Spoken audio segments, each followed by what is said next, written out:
Changing your stem is a simple upgrade that can dramatically improve the handling of your bike. Different handlebar diameters are available, so ensure you get one that fits yours.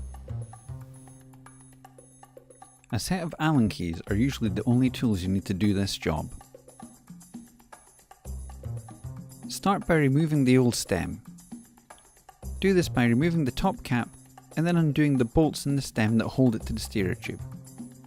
In this example, the top cap has been replaced by the EDC tool top cap from 1UP Components. Remove the handlebars, ensuring not to twist any of the cables. Slide the stem off the steerer tube, and then you're ready to fit the new stem. Fitting the new stem is essentially the reverse of this process.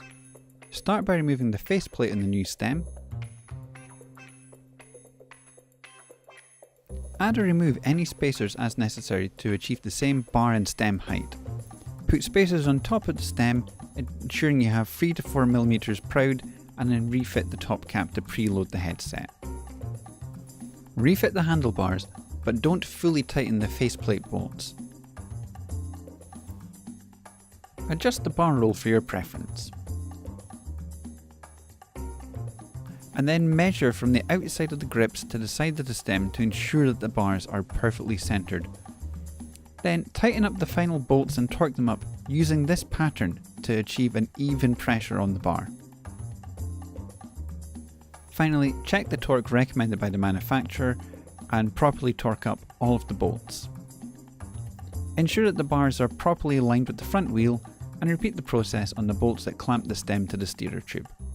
And you're done! Stick the kettle on.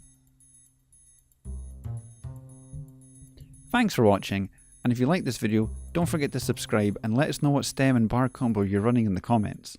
Thanks for watching.